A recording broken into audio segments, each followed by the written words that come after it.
Hello folks, welcome back to the channel. Thank you very much for joining me once again.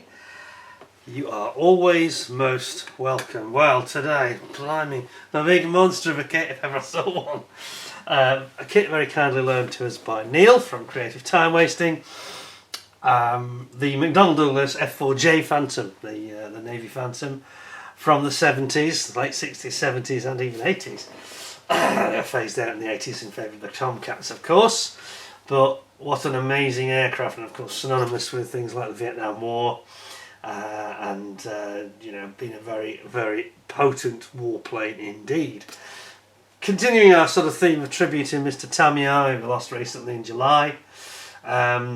This is going to be very interesting because I've never seen one of these. The only 32nd scale Tamiya kit I've ever seen before, if I'm honest, is the F-15E Strike Eagle, which I stupidly sold, even though I had lots of extras for it. Oh, I keep kicking myself because they've gone up in value. Actually, the price is a lot. So I should have kept that one, a bit like my 24 scale Mosquito from Airfix, which I also sold. Foolish me, and the Typhoon. Oh, don't remind me of these mistakes. So there we go. Anyway, before we get started, you may have noticed some brightly coloured elements to my new shirt. I've got my new sort of Kingfisher blue shirt on, and one or two of you were asking me about shirts after my last comment about them. So I thought I'd just share with you this, just get it out of the way at the beginning, because it's bound to create some possible comment again. I have got, if you just bear with me 1 second, I just need to make a quick adjustment on my phone, which keeps on dulling down the screen, which really annoys me, I've got to say. Right, so some of you saw my rather racy girls in their lingerie in the dartboard, which is a bit naughty, which I quite like though. It's quite a nice shirt, is that. And they're all from this manufacturer. It's currently one of my favourites, I've got to be honest. I find the Italian and Spanish manufacturers of shirts seem to be the most interesting ones. This is not a paid promotion, this is just me showing you the tag that came off the shirt. So yeah, so it's Claudio Lugli Couture, and there's a little fancy little thing inside, and it says they start production process with the fabrics in its own plant from the yarn. It finishes the road-made cloth plant. The road-made cloth plant. Customer satisfaction is our main aim, and we are very meticulous in selecting materials from the best quality fabric and yarn we can find, stiffening the buttons and even the pins. For you who are conscious that the shirt is a work of art, it's very important to us that you're happy with your purchase and wear an example of a product from the Lugli family. So there you go. Bit of an free ad for them, but £95. Ouch. Now that actual tag in my hand didn't come off this one, it came off the Day of the Dead one, which you haven't seen yet, so I've got a photo here for you. So this is yet to come. Have a look at this. So this is coming in October, of course, for Halloween, Day of the Dead. Oh my goodness. But they're nice, aren't they? They're really striking shirts, beautiful fabric, extremely eye-catching, probably a bit, especially around Halloween, I think it's okay, but perhaps certainly a talking point. You can make you the talk of the town wearing one of these. And they've got lots and lots of other designs. They have all sorts of stuff. But the thing they have in common, they all have this beautiful, like a silk feel to them. I don't think it's actually made of silk. Does it say that? Does it not? No, it's polyester. It's got a P. But they are very silky feeling, so they're very pleasant, you know. And they're just incredibly striking shirts. So anyway, free plug for them. I don't get any benefit from that, but I just save you asking me the question. Let's move on. Also, by the way, because just one word of warning. Before I leave that subject about that company and their shirts, the only word of warning I would give you about their product is these are very tailored Italian shirts, so they'll be a size less in reality than what they say. So if you're used to wearing a large, you'll need extra large, and if you're used to wearing extra large, you'll need extra large, like I've got. And that's the reason I can fold them back over my jacket here, to give you an idea of the lovely beautiful artwork underneath, because I've had to go a size bigger to get the right fit, because they pinch in a bit around the waist and under the arms. So order one size bigger than you would normally. That's the advice. Anyway, moving on. Come here to talk about fashion. That should be on Peter Goes Rogue. This is the wrong channel. This is a modelling channel. Let's get on with it. So, we have got here the beautiful 32nd scale McDonnell Douglas Phantom F-4J, kit number 60306, and it says all the usual things. It's got die-cast metal landing gear struts. Ooh, that's cool. That's cool. Let's have a look on the side then, see what we've got. We have got some really nice painting guide call-outs here. One-piece moulded fuselage. You've got sparrows, you've got sidewinder, missiles, you've got your drop tanks, everything that you really need. Ejector seat, okay, that Martin Baker Mark 7, absolutely brilliant. And on the other side, this is when they used to do it with more of a graphic art rather than having photographs, which they've gone to more recently. But it's still very nice. Realistically produced cockpit, sparrow, sidewinder, engine nozzle, with the wheels down or with the wheels up. Two different. Looks like it's two different call-outs on the markings. I'll try not to make this too long because sometimes it's a big kit and they can go on forever, can't they? Whoops! Whoa! Gentle, gentle. It's not mine. Careful. Don't worry, Neil. It's fine. It's fine. All right then. Nice big. There we got some goodies in a box.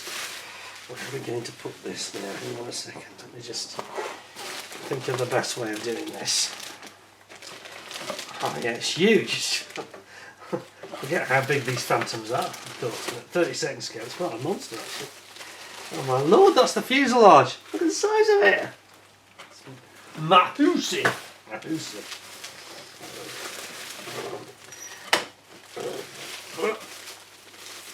I think we're just going to pop that out.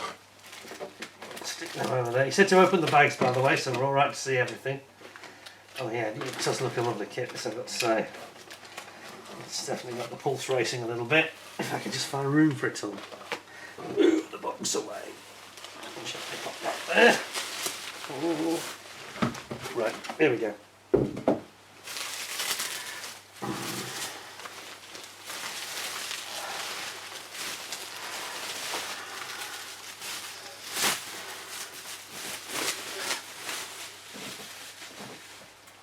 So, where to begin? Well, I think of course we'll do my usual thing, we'll start with the instructions. I think that's the logical way to go about it really. We don't need that anymore.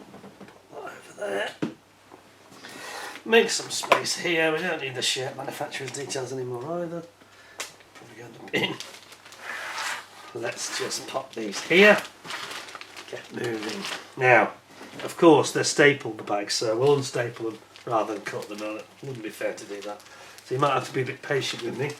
But we've got the beautiful instruction book here, some lovely decals, 2 sets of decals. So why don't we look at them first? Oh, they're open, that's excellent. That's a good start. Oh, look at this. I mean, the Tamiya decals, I know we moan about them being a bit too thick, but they never have any excess carrier film. You know, they're usually absolutely gorgeous. It's just a bit on the actual micronage of them could be a little bit high. So let's have a look at these. Now, I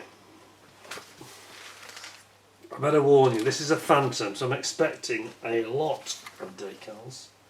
Interestingly, there aren't that many. I don't think they've given them all. I think they've decided not to provide every single one.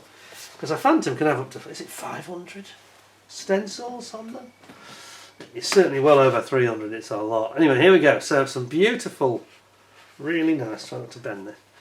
Beautiful, beautiful decals. The colours are absolutely smack on. No question in my mind about that at all. So we've got the Warlords on this one, and the other one is the Midway. Oh, there's Constellation, the Forrestal, or the Midway.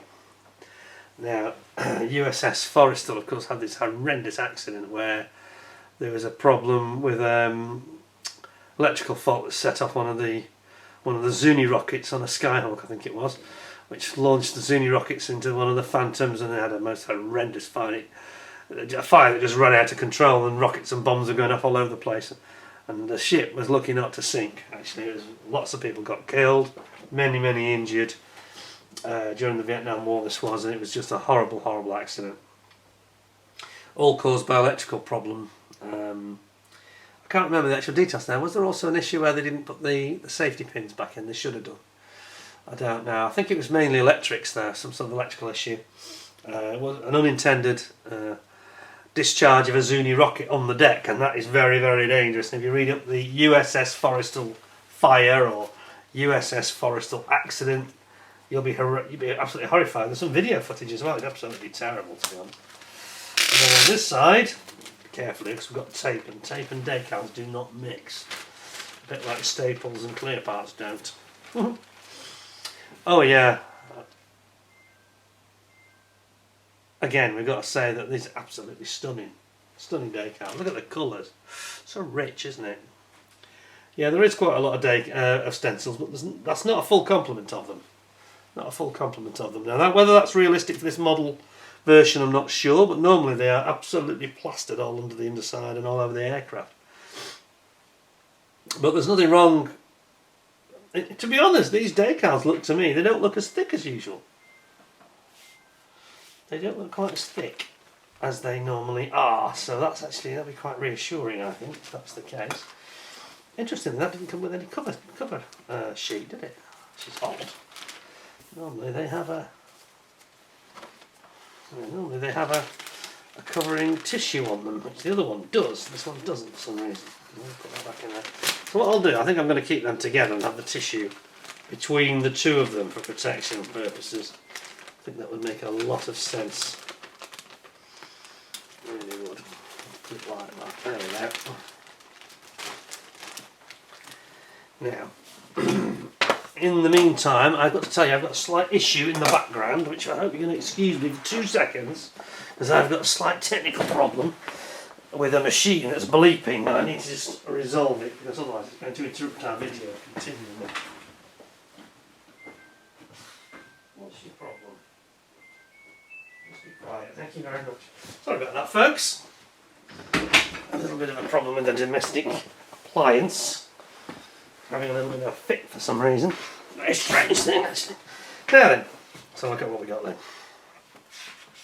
I like the way that Tamiya did used to show, still do it today I think, but they showed the finished kit.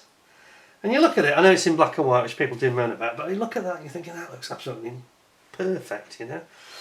They do have this habit, don't they, of, which I always I think it's ingrained in me to do it in a similar way. Just habit really, but they have this thing in their catalogue and on their instructions where they always show the kit finished perfect. No weathering, no weathering at all. Just like a factory fresh Phantom, racing car, whatever it is. Now with the racing cars they often are factory fresh anyway, unless they've just finished the race. But you wouldn't get that with an aircraft like this. It would look a little bit weathered, you know, especially at sea. So it does look a bit too mint perhaps for all these. At the end of the day, Phantom takes a bit of a beating, to be honest. Covered in salt seawater half the time, and you've got all the heat, and you've got all the hard deck landings. They do get proper stress, these aircraft, or did do. Folding wingtips. I'm not sure if that's a feature of the kit. We shall soon find out. Let's have a look. So this is when they did it all in the late 90s. They did it all in one, which I like. Did it the whole data and the instructions and all the histories in one single publication, so it's all here. English at the top, sorry, English here, English is here, and then I got it in French and German. So let's have a look. I think they're relatively simple compared to the latest sort of type of kits. They're building up your engines and your trunking for your engines, dropping them into the fuselage, which is one great big piece. Then you've got your baffle plates for the engine intakes here at the front going in, and then the intakes themselves. Bringing those together, you've also got there the cover for the probe, refueling probe here, because they would refuel these from a Hawkeye, I think, wouldn't they? Was it a Hawkeye? Hawkeye. Is it a Prowler? Prowler, sorry. Yeah, Prowler. And you got your afterburner cans at the back here, horizontal stabilisers, tailor-ons, aren't they, basically? Then we have got our the rear tail area, which is all heat shielded, of course, because there's a lot of heat from the afterburners. I think it's dura-aluminium they use, in fairness, with a special coating. Then you've got some screw. Interesting, here we go. The sort of things that I always love. On a Tamiya kit, you've got some actual metal screws coming in here to really secure this section in. Screw in the tail section, the screw in the engine assembly, where the burner cans are. Then you're going to build it. It's actually quite a simple build, isn't it? You're then going to build up your main cockpit tub with all the instrumentation. So there's a sort of instrumentation suite and switches, panels. Your stick going in there, and you've got your instrumentation both for the weapons officer, navigator, and the pilot. And then you just bring it in. Very straightforward stuff indeed so far. Now then, we've got a few holes to drill. Opening up holes. At least they tell you what to do. Open holes from the inside. It doesn't say how big to make them though, which is a little bit confusing. Then we've got some screws coming in, so that, again, I like this. Metal screws attaching the main fuselage, which is quite meaty, to the main lower wing. Some from above and some from underneath. And I was right about the wingtips. They obviously are going to be folding wingtips, because you can see it's got the end of the housing where the wings fold up there. You're building up your the main gear walls here.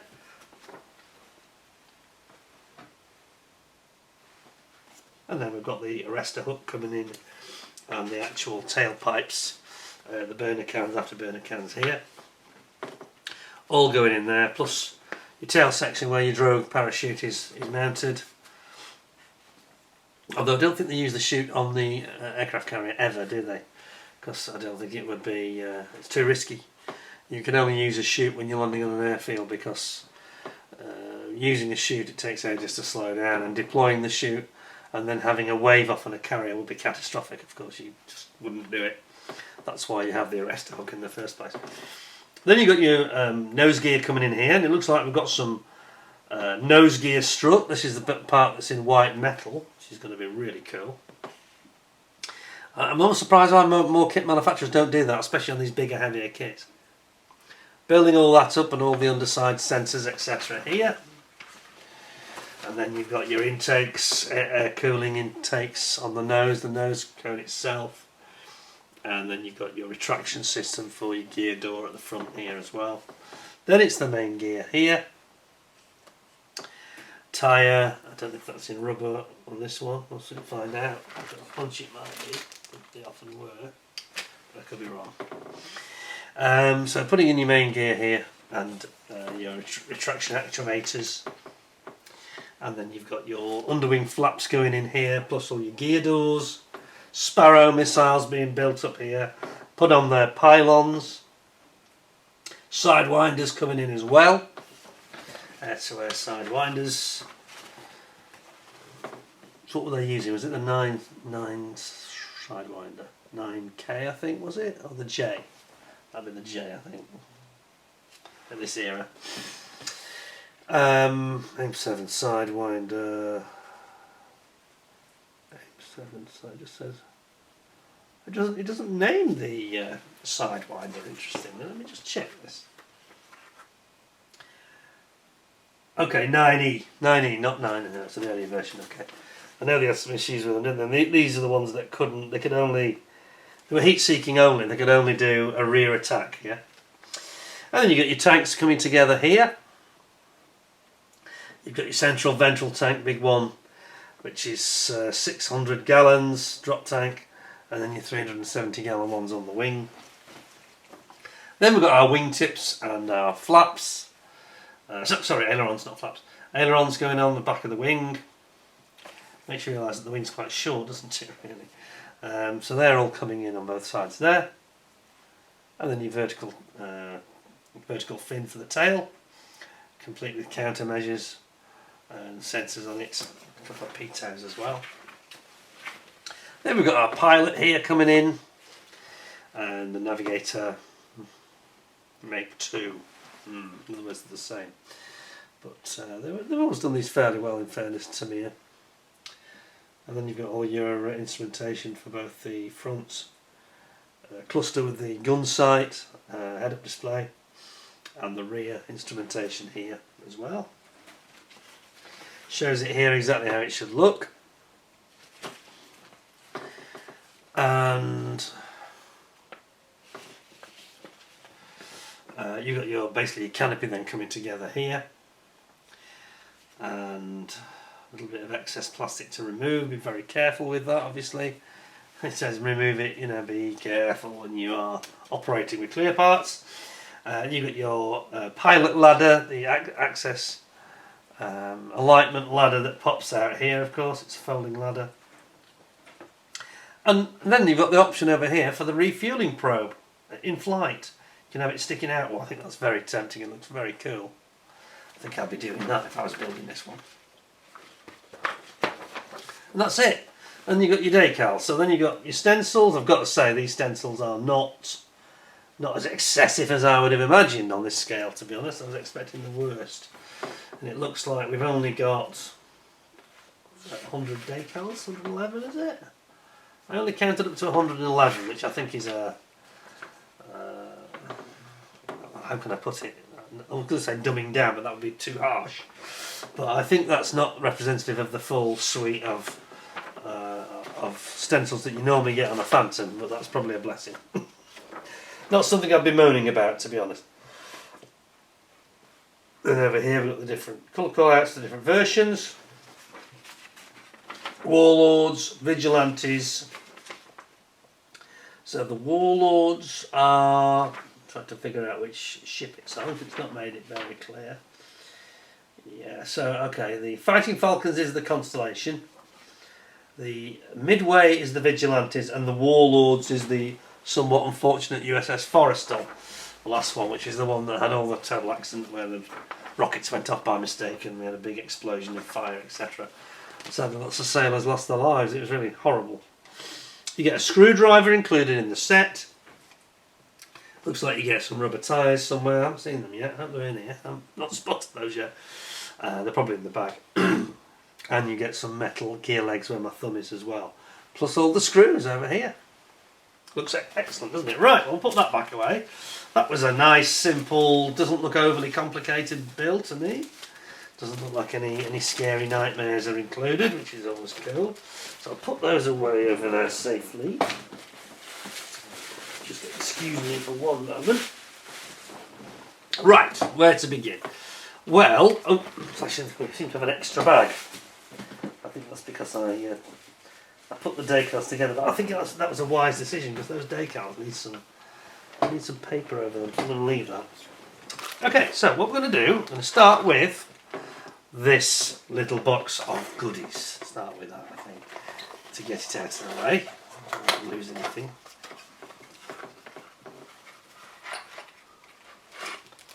Whoa. Okay, let's just zoom me back a little bit here.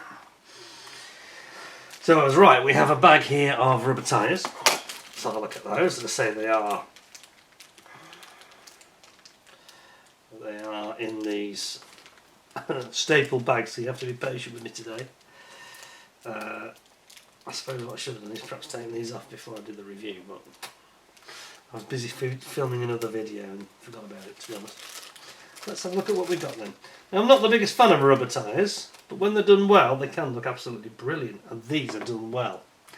So I don't think I'd necessarily do anything with these. I think they look absolutely super. Look at this.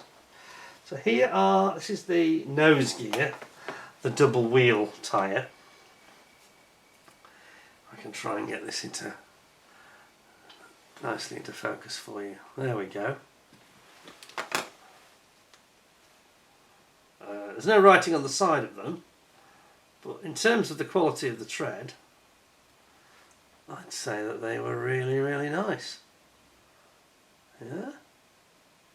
Nothing wrong with that at all. Yeah, I like that. That's nice. And then we've got the main tyres here. Which again, to me, looking with my new glasses, so I should be able to see okay. They look alright to me, they look really nice. Again, there's nothing written on them. There's no sort of manufacturer like Goodyear written on the side. I think it would be Goodyear, wouldn't it? Pretty sure. But those are nice rubber tyres. Those are good quality. I don't see any reason you'd want to change them, really. I think it would be to put resin on.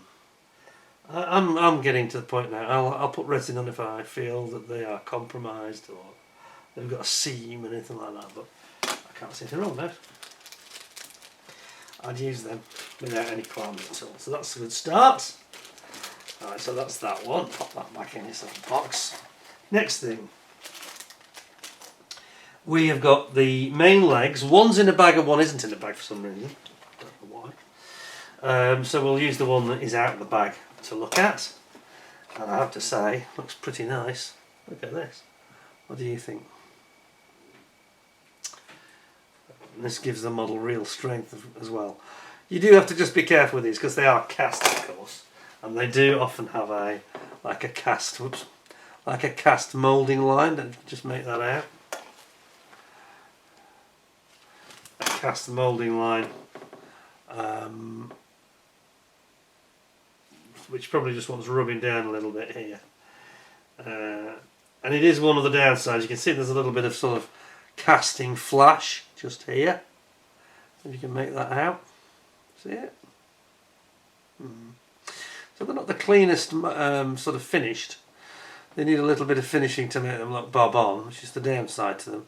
But they do give the model a great deal of strength, of course, when it's sitting on the big model like this, sitting with a lot of weight on it, on its legs. And they will bring some robustness that you wouldn't otherwise have. Then we've got a bag which I shan't open. A bag of, you know what will happen if I do, they'll just, Carpet Monster will have an instant banquet, you know. But these are all the big screws, and very small screws as well, that you get in the set. By the way, I haven't seen the screwdrivers yet. Where's that? Is that somewhere else? Guessing that's hiding in another bag somewhere. Sure, we'll get to that. Oh, there it is. Yes, it's there in fact. It's hiding, as I said, in a different bag. Screwdriver with the tail. Comes in a minute. And then perhaps more importantly is the very kind of intricate nose gear leg, which is, yeah, there's a lot of detail on this one. But again, a little bit flashy in terms of the casting. Can you see that? On this side here, very rough and flashy. Needs a bit of a clean up. So perhaps a bit of emery or some metal grade sandpaper to just clean that up and just rub it down a little bit. A file, you know, if you've got one of these fine Tamiya files, that'll do it easily, to be honest. It's just having the right tools for things like this. It just gives that extra, it just needs a bit of finessing is what I'm saying, I guess. But it's a really strong looking setup, isn't it? That's going to give your model super strength, that is. Proper strong undercarriage. So that's nice, just wants a little bit of clean up. Then, I think that's it for the little box, so we'll close the little box up, so it's safe. And then we'll move on to this one, as I alluded to it already. Let's have a look. See if we can get into this. It might take me a moment or two. Let's bear with this. Doesn't want to come out. Some of these staples can be incredibly awkward, I'll just say. Oh, where's it go? I've got it. Out. There we go. So let's see me back. Let's see my watch. What do you? Right, here we go. Got it. So there's our little screwdriver. I'm not sure why they didn't put that in with the box with all the other little items. Well, a strange choice to include it here. So here's your tail section, which has got a bit of a mould line. Is that supposed to be like that? I'm just wondering in the artwork if it shows anything. A bit of a mould line there, I think. Not sure if it's really intended to be that way. And of course all this is heavily heat treated on the aircraft because this is the very hot end of the aeroplane without shadow of a doubt, where everything happens, and you get your all moving tailplanes operate here on this with the shaft that operates pivoted there. And of course your arrestor hook mounts here and sits there. Yeah, pretty nice, very nice. All moulded in one big piece. So what I'm going to do, I'm not going to put that screwdriver back in there. I'm going to put that where I think it belongs, back in the box, just for safekeeping. I think that would be a lot wiser.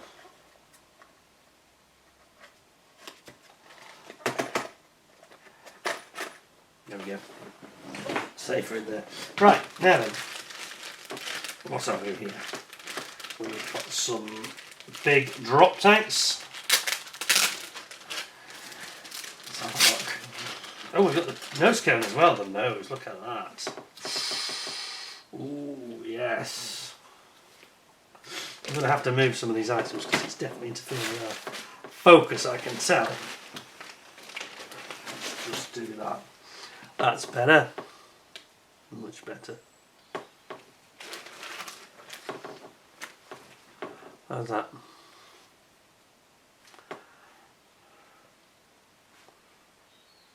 Okay. And again, moulded in one piece, beautifully done.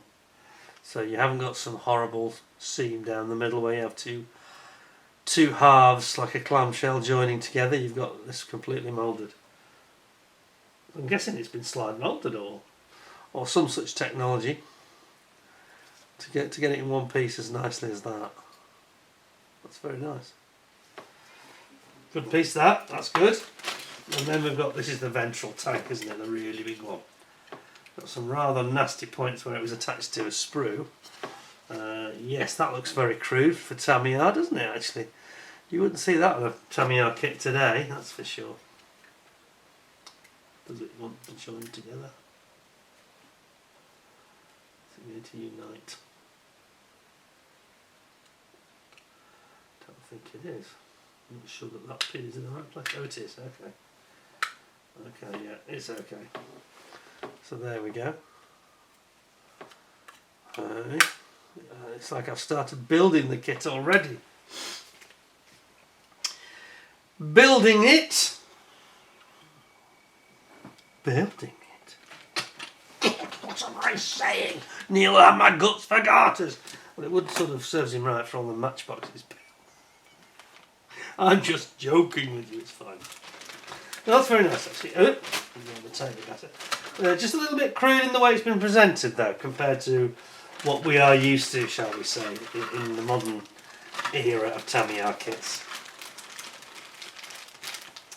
It seems an awfully big bag to put it in such small parts. But anyway, I like that nose, I thought that was excellent.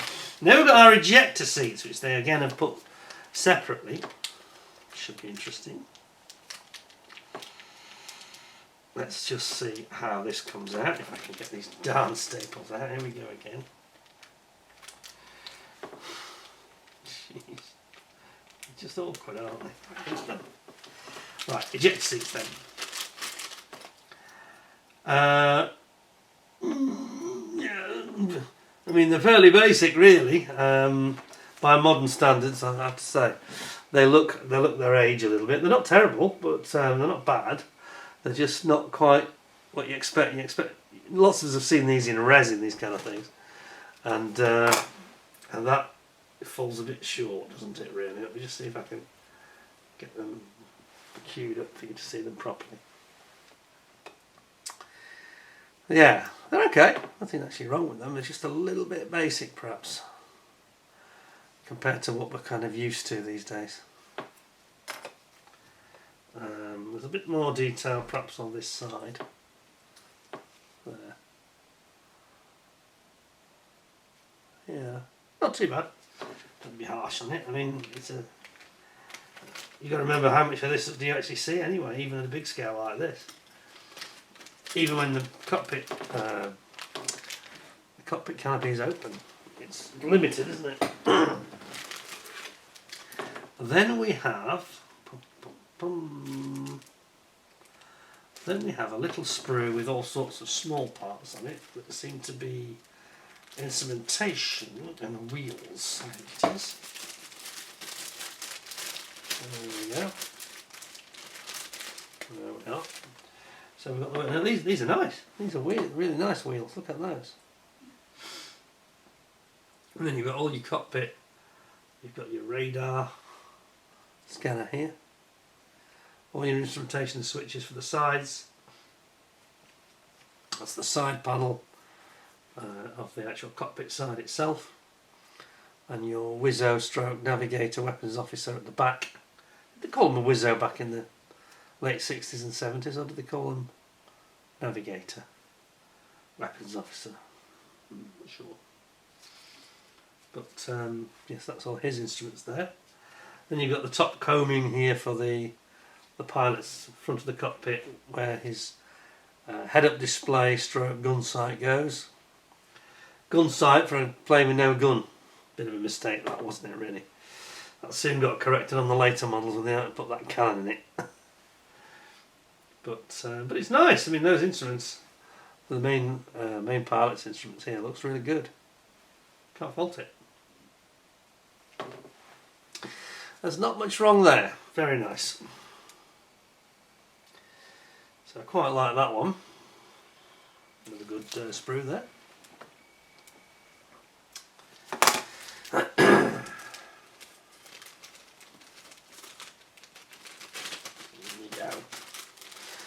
There we go. Clear parts. Now we're talking late 90s here, so we might need to modify our expectations a little bit and manage them. Let's see what this comes out like.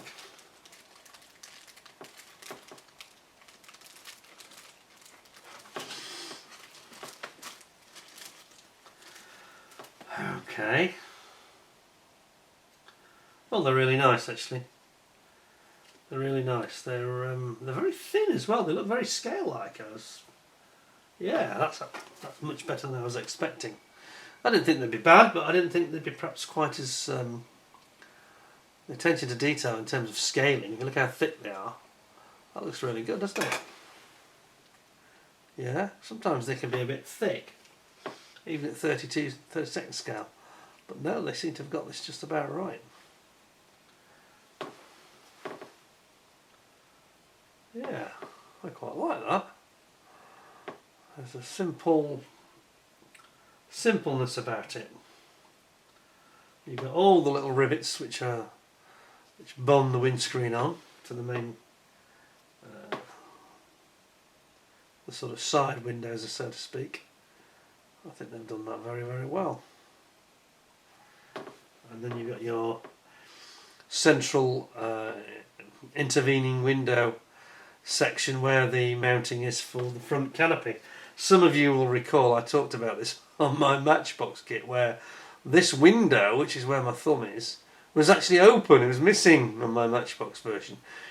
Interestingly, other versions of that kit didn't have an open aperture, and on mine, I don't know if it was a short shot, but it couldn't have been because it was on both sides. It was deliberate, surely. Maybe they didn't realise that somebody thought there was going to be a clear part at Lesney, and then they were told no, there wasn't. Perhaps it's an early edition, because of the ones I've got, the other examples of that. Oh yeah, it's got some instruments there. Sorry, as I'm rambling on about missing windows. That's some instruments that go in the front of the Wizzo. There's the head-up display glass here. They've done that really well. Pretty much faultless. Can't complain. Yeah, so I'm pretty sure that Matchbox had a little bit of an error in design there. It may be a rare kit that I actually built, because it seems to have been corrected on the later ones. Certainly the ones dated 1977, 78 onwards don't seem to have this flaw with this open aperture. It's funny, isn't it? I mean, you know, it's not like today with something like a Tamiya with a very expensive kit. These things are retailing for about £4 or £5, £4.50. But even so, it was a real strange thing to have, where you've got this supersonic jet with an open window. Anyway, let's get into the biggest part of all, the main fuselage. Look at this monster. I thought we'd start out with the camera zoomed out for this, and then I'll bring you in. Well, yeah, it's really nice, to be honest. Very Tamiya-like, very subtly done, I'd say. They haven't gone over heavy with the panel lines or the riveting at all. I'd say that's really in scale, really well done. I'm just going to bring it in, I'm just going to move this slightly so you can see it. See that? So the detail there, there's hydraulic lines and things for the cockpit pneumatics, or is it hydraulics? Probably hydraulics. For opening the rear canopy, it's all there.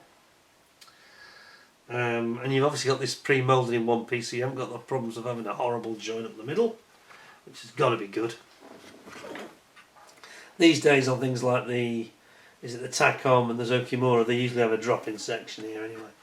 And you've got the base here for your tail fin, and then you've got your rear tail section here. See how it droops away slightly? I've never noticed that before.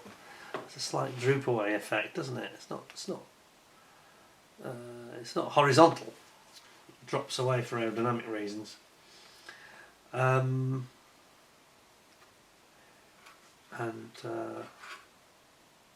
they've done that really well, in fairness. I think it's a nice piece, this.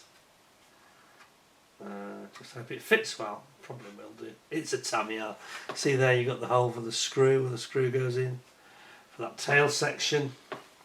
Let me just actually put those two together, just out of interest, because I think this will be very interesting for viewers to just see the interaction of the parts. Let's have a look.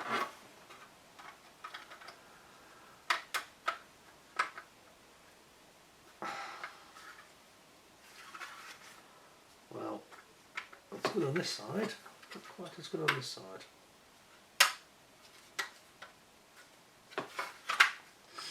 Oh, there we go. Just slide it across. Yeah, that's a good fit. Not quite as perfect as it is in modern Tamiya kits though. There we go. There we go, got it. That's it. I'm building it again. Neil's heart rate must be going through the roof. Stop it. Stop it. I didn't mean to hurt those Matchbox kits. He's thinking, I didn't mean it. Don't do this. But no, you can see it's not like a modern Tamiya where you'd almost I'm going to exaggerate now. Exaggeration alert on a modern Tamiya like the F-35 or something. It's almost like they've got magnets pre-built into them where you could almost let go of the parts and they're just going and they'd be perfectly fitting instantly without any manipulation. That's not perfectly fitting in the way that a new Tamiya would be. But for the 1990s, it's certainly acceptable.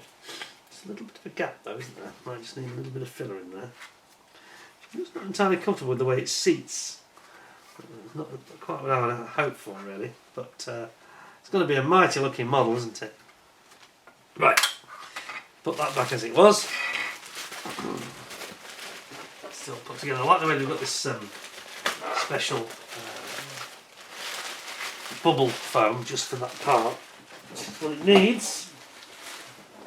So we'll put our tail cam back in. And then what have we got? We have got, let's get this out of the way, this huge, another huge one. The wings. Now, bear with me because it's going to be another staple job. And we need to get them out carefully. What I might do for Neil with these is, there's plenty of space on these. No, not compared to Airfix, of course, that would be out here, wouldn't it? But there's plenty enough space for me to actually seal them for him further out without impinging too much on the bag. I think that's what I'll do. Just go through and reseal the bags, but not crimping them too close, because if you do that, if he wants to himself reseal them in the future, it reduces his option, so we'll avoid that. Now then, bit of foam with a staple on it. Oh yes. Isn't it big? Phew. Isn't this lovely? Right, have a check of this. So you've got all the pre-moulded in one. You've got all the front nose gear bay, which is really nicely done. You've got the recesses for the Sparrow missiles at the front. You see all the bits of hydraulics and the wall the side wall of the actual bay. If I turn it around, you can see the other side as well. The hydraulics and some of the powering actuators and things. Then we've got our actual panel lining and riveting underneath. And the bottom of the engine, as you can see from these are the flaps, aren't they? I think they're like a cooling flap, a blow-off flap, I think. But they open when they're taxiing. Or is it an inspection flap? It might be an inspection flap. And then you've got the air brakes, in fact. I think they're air brakes, aren't they? What am I talking about? They're air brakes. Recesses for the air brakes. But you can see they've done it really nicely. This is all moulded in one. You've got the recesses for the sparrows at the rear. You've got your main gear doors here, recesses. And again at the back we've got a place for a screw to mount it. We've got a cooling vent here. And it's nicely done. Again, it's very scale-like, isn't it? It looks right to me, that does. It's not over or underdone. Riveting is very subtle, but it's there. Oh, got a bit of sink. What's that then? Don't like that. See that? It's on both sides. Why have we got that then? Not a hole, is it? We'll drill a hole. Same on the other side as well. Can you see that? Not sure I like that too much. Might just lose a half a point for that. That is grim, actually. Yeah, I don't really understand. We've got this like a dimple on the other side. Is that where the injection moulder was? I think it might be. Yeah, I don't like that. Don't like that at all. Sure that's not supposed to be there. Both sides, and there's one in the middle here as well, underneath there, but it's hidden by this. I think this is where it's actually connected to the injection moulder rather than on the sprue. So I'm not very keen on that, if I'm honest. That's a little bit evil. Obviously over here we've got our slats, leading edge slats. Very, very nice, apart from that rather unpleasant sort of dimple. I was going to say it's a sink mark, but I think it's actually an injection moulder sprue attachment point, actually, which hasn't really worked out that well. I don't like it. What these cost, I would not expect to see that, really, so a little bit of a black mark for Tamiya there. Not the sort of thing we expect to see. I know it was built in '97, the kit, but even so. Right, then we have another huge sprue. Let's get this one out of the way. Oh boy, yet more of the staples to tackle.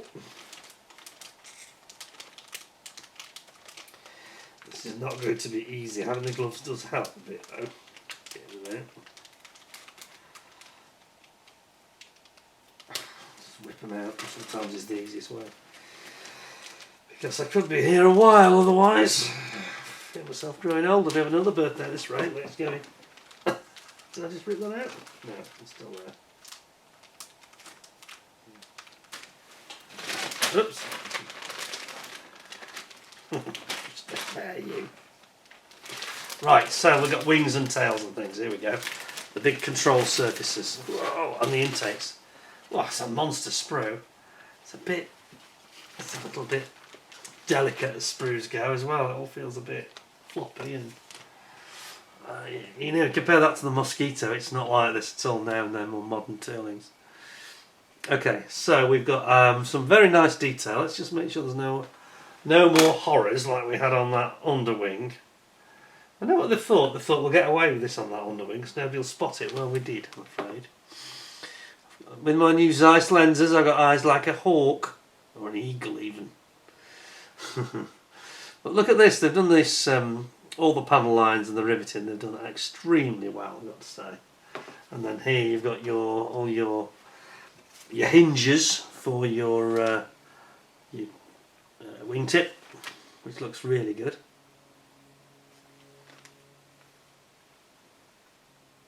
Yeah, I like that. That's nice. Same on the other side.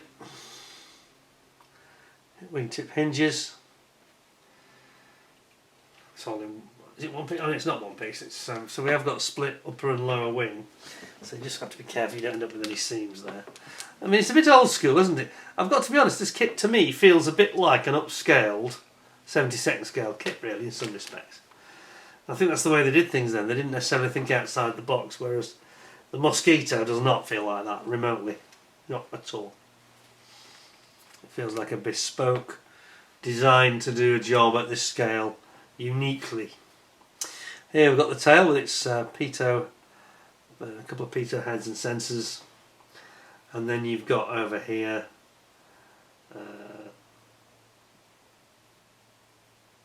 oh sorry, those are just the other sides, the wingtips, so it's top and bottom of the wingtips. And then finally we have got our intakes for the jet engines over here. So you can see this a bit better. Again, very nicely figured and very scale-like in terms of the sort of riveting and the panel lining. They've done that really nicely. Yeah, just a little bit, just a feeling of slight crudeness in places, but I'm looking at it with an eye that's 28 years down the line from when it was made, you know. I think overall, being fair though, at this scale I would have expected it to be, I don't know, just a little bit more sophisticated in some respects. As I say, it does feel like it's upscale from 72nd rather than being a unique design.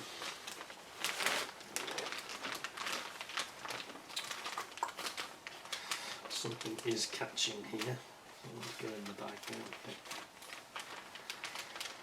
There you go. There you go, in that bag. Thank you very much. Yeah, nice sprue. Good. The surface detail is as good as they ever are. Just one or two things about the way they've gone about it that I'm not sure about. It feels a bit of its time, I suppose, is how you describe it.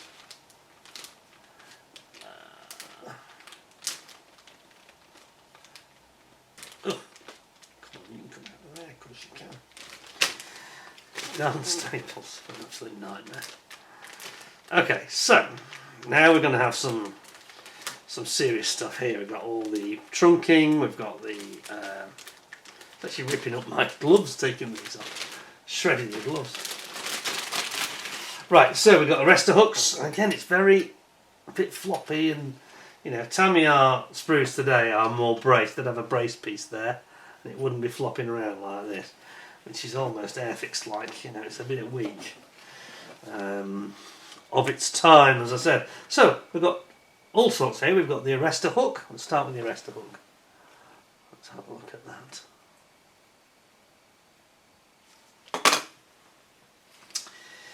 Nice arrestor hook, yes. Although, does it have an end piece of it? Or is that it? Because the tip of that hook, the tip of that arrestor hook doesn't look all that scale-like to me. I'm comparing it with the photograph. The artwork, I mean. It doesn't look that convincing, if I'm being really honest. Let me just check something. Just bear with me one moment. I want to look at the, see if I've missed anything in those instructions. Does it have a separate tip? Because if it doesn't, then I can tell you it's not entirely realistic.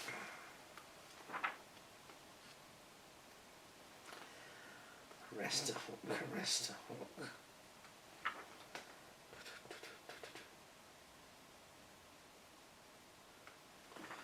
Okay, no, it does not have any tip on it. Well, I can tell you that it doesn't look the same as it does on the artwork, which again, a little bit dumbed down, if I dare use that phrase. It has a very specific, I'll show you exactly what I mean so you know what I'm talking about. It's the only way for you to see it graphically, know why I'm saying that. look very carefully at the arrestor hook here. Look very, very carefully at the hook end of it. See that? It is a very aggressive hook shape. Yeah. Now look at the actual plastic at the end. It's not the same shape. It's not got the same angle to it. This is not the same. It looks very blunt and it looks very plasticky. I thought there was a piece, perhaps an end piece that would go on. But there isn't. That's it. That is the hook. I'm a bit unconvinced by that, I'm afraid. I think that Tamiya could have done that better. Still surprised that it just, again, it just looks like a sort of 72nd scale hook. I mean, that hook wouldn't catch anything, whereas that big meaty nasty hook is angled at 45 degrees. A very aggressive looking hook on the actual artwork. So I think they've got it wrong, to be honest there, so I'm going to knock them another half point off, I think, for that. Anyway, moving on, so we've got the flaps and the ailerons here. You've got your gear bay doors here. Ailerons and flaps here. Then you've got these are the hinges for the wing tips where they split and hinge up. So this is actually the bit you see on the inboard part of the wing. Got some of the actuation top of the legs there for the main gear.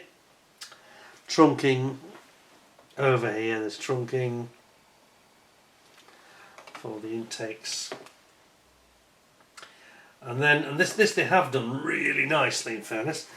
They've got the baffle plates, the sonic baffle plates, of course, which slow down the ingress speed of the air going into the engine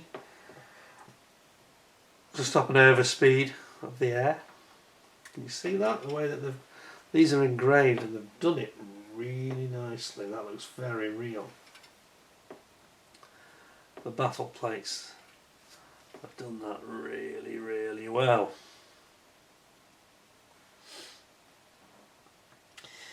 And then you've got the gear well walls here, building up your gear well. The main gear. And you've got the wheels over here, as opposed to the tyres. You've got the wheels, there. The wheels for the front tyres to go around. Yeah, it's really good. I'm just disappointed with that hook, because it does not look like the hook in the artwork. That's a little bit of an issue, I think. I just can't understand it, because they do look very different, you know. It just doesn't look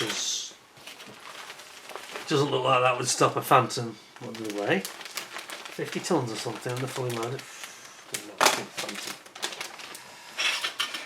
50 tons, I must be exaggerating, surely. I know they're very heavy. It's like a flying tank, the Phantom, isn't it? Then we have more staples to get rid of. Bear with me for 2 seconds. So I think in terms of scores out of 10, I think we're probably down to 9.25 at the moment on this. It might lose a bit more yet. Could end up at some 9, couldn't it? But you've got to remember, it's not new. You know, it's 28 years old.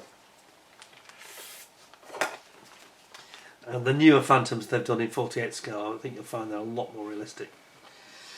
I've heard people say that they're a bit simplified, and I can see what they mean now. At this scale, here's your cockpit tub. Some of your instrument panels with switches here. Then you've got all your cockpit. We've got the mounting ladder here, which is a bit like the one we got in the Matchbox kit. It's a nice ladder, like that. Then you've got your cockpit combing on top of the instrumentation. There's 2 versions there. No, there isn't. One's front, one's rear. Of course it is. I think the short one is the front one. Or is it that one? I think that's the front. It mounts the head-up display screen for the weapons aiming system. Then you've got your main instrumentation suite here, sort of dashboard, if you will. Here you've got the, I think it's like a Doppler radar there.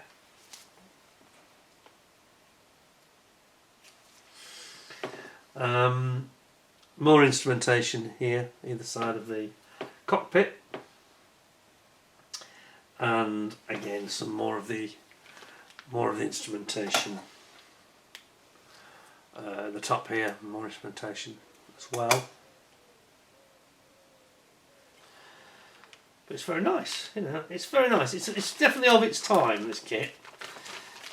I think when I had the F-15E, that felt, from memory, that felt a bit more modern than this does. I think this came out, it says 97, but did the original lot come out a bit earlier than that, in the 80s? I think it did. I think that this iteration was 97. Well, then we have got the all-moving tailplanes, which disappointingly is in two parts. I was kind of hoping that was going to be a single piece. But that's the way they do it today, I suppose. It's going to be a different kettle of fish. So you can see the pivot point here, like pivots. It's got this big meaty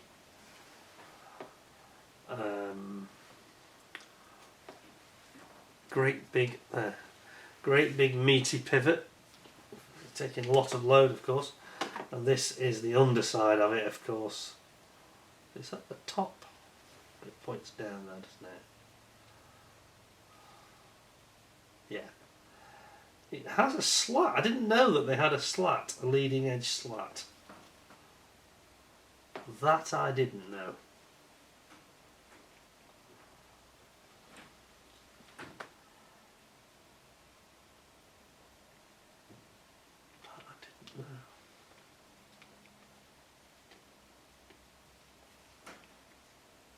Why does that feel wrong? Something's got me slightly baffled here about the way this is presented. That, to me,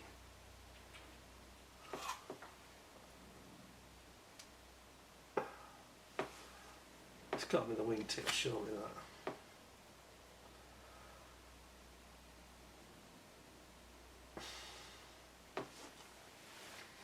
That's got to point down.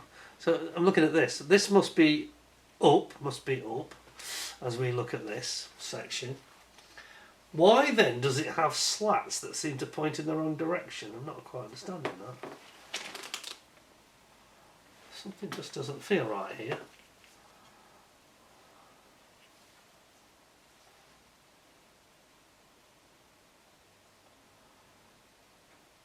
Right, this has really got me baffled here.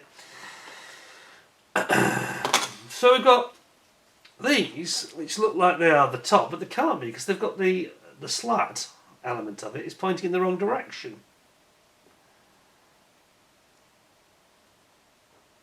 I don't get it.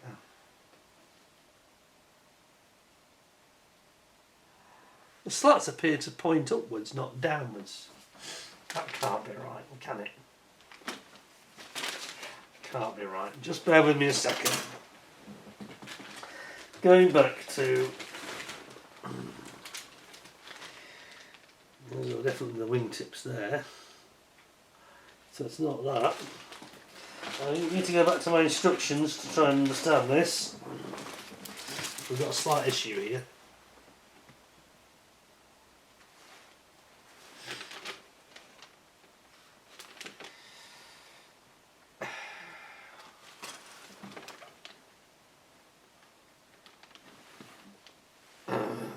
According to the photograph, it does show them.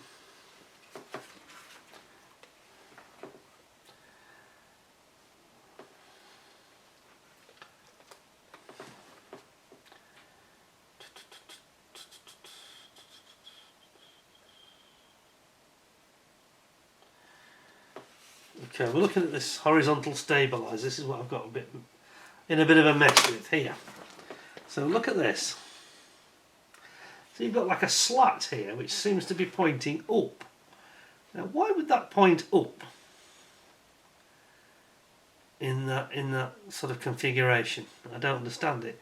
Clearly, as you're looking at the image here, up is up. Tell that by the angle, the anhedral of the tailplanes, yeah. But then you've got the slats on the tailplanes that seem to be pointing up. Or is it an air brake? Do they act like an air brake and flick up at the front? Because I wasn't aware of that. It doesn't show it in the artwork. This is what's confusing me, really. Now, what is equally confusing me, over in this image, it appears to show them as though they are pointing down. Now, I know this is inverted now, we're looking at it upside down. But they're pointing up, which means upside down, pointing down in the real world, if you put it the right way up. And yet here we've got these slats pointing up when it's up. That can't both be true, can it? I'm just a bit confused by that. Are they an air brake? Maybe I'm missing something with my lack of knowledge here. So here's my question for the F-4J experts amongst you. Please tell me about these all-moving tailplanes, because they appear to have like a slat along the leading edge, which appears to flick up, which I just don't get. I wasn't aware of that. It's not shown in the artwork, so it could be that when it's on the ground or on the deck, it flicks up as part of the, the air brake stopping process, so to speak. It's got me really confused. I'm baffled by it. It's not something I've seen before, so I'm completely wrong-footed by it. So perhaps you guys who are watching know more than I do. So in the illustration, does that show it there? It kind of does, doesn't it? Kind of shows it, but it's not a very good photograph. Have a look at this. Look at this first picture on the right. Can you make it out there? It's got this, that's clearly looking up is up and down is down. But it's clearly got this up-flicked slat. So I can only assume it's there to act like an air brake on landing. And you can kind of make it out there in the photograph. Not very well, but it's just a bit strange. It seems to be not what I was expecting, and nothing like I've seen before. But then I've not really been close up with many Phantoms in truth, I don't think. So that's got me confused. Anyway, I need to just move away from that, not bog myself down with it so much. Stop rabbiting on about it. Here's your tail cone where you'd have a parachute if you're landing on an airfield. Over here you've got your refueling probe at the top there. And then you've got your rails and here's the recess here for the refueling probe. And then you've got the top of the tail here with your countermeasures pod, IFF antenna. Here's the cover for the refueling probe when it's recessed. And then you've got your pylons for your weapons. And over here you've got your actuator arms for the undercarriage main gear. There. Yeah, just throw me this this slat, because it's an upward firing slat, and I didn't expect that. I thought it would be downward firing, so it's something I'm not quite grasping here. I'm hoping that there are some F4 Phantom experts amongst you who will clarify that. Please feel free to comment, as we say on YouTube. And then finally, one more bag to go. It's really thrown me that now. It's thrown me. It so goes against what I was expecting. It's completely thrown me into a bit of a spin, to be honest. I was like, what? Never seen that before. It's not in the artwork, which is here. Which is what's sort of adding to the confusion. There's nothing on the artwork to suggest that is the case there. The leading edge of those tailplanes looks completely normal. A bit closer still. See what I mean? There's nothing on there showing like a slat. This is why I'm a bit thrown by it, really.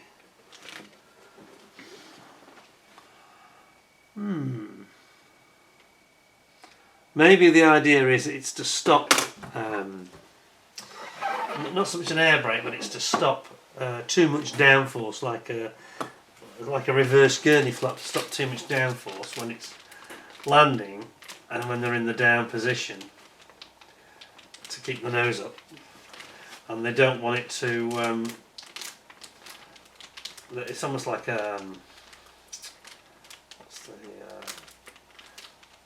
trying to stall it slightly. Maybe that. Maybe that. Anyway, there's two of the. About to open one that's got two of everything, I think.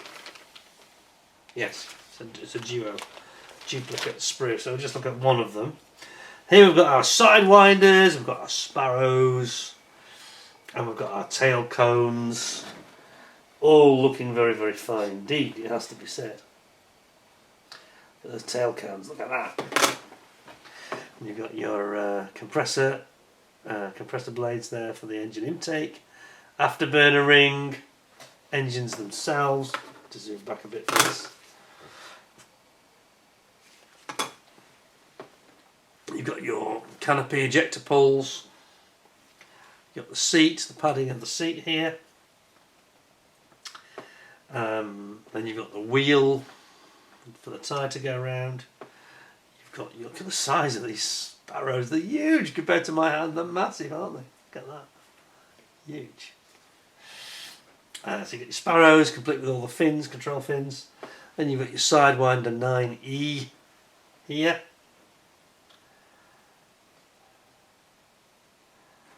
And over here we've got our pilot.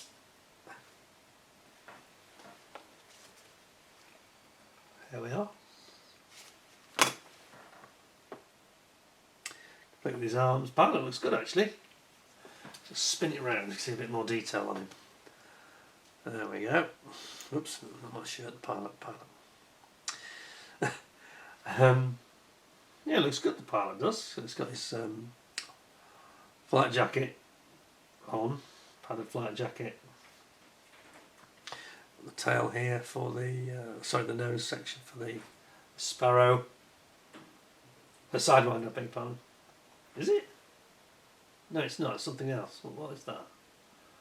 That's neither. It's not sidewinder or sparrow actually. Not quite sure what that is actually. It's got me confused, that has slightly. I think it's to do with the engines actually. Quite sure. Another one that's got me a little bit perplexed today. I'm not on form today. Not on form. But you've got your main drop tanks there, 370 gallon, I think you were. And you've got nice detail here on your tailpipe. It's got internal detail as well, as you can probably see, which is always important on these parts. There we go. Yeah, nice. Got internal ribbing on the engines as well, the engine pipe. Yeah, it's really cool. And that's the last sprue, in fact. So,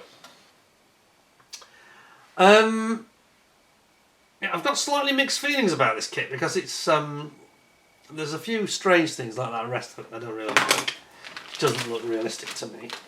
The more I look at this artwork, the more convinced I am. It's a bit. There's odd places where it's a little bit crude. Perhaps I'm judging it with a 2025 eye. But we've seen, you know, other kits from the 90s that have not been, from people like Hasegawa, for example, that have not been so crude in places. Obviously, I don't like all the staples, which need to be removed. We'll do that right now before they end up everywhere, damaging things. Let's just get rid of them. My pet roller, which is normally used to keep the cat hair off everything. But yeah, it's just a little bit off in places. One or two areas where I think it could be a little bit for the money, for what Tamiya are charging even today, feels a little bit cheeky perhaps. It doesn't feel like their recent, you know, F4 Phantoms in 48 scale for quality, precision. You can see the fit wasn't quite that perfection that we've come to expect from Tamiya already. So I don't think it's their finest product ever. I'm trying to think what people have said about the F14 Tomcat, whether that gets a bit of a better reputation or not. I think people quite like that.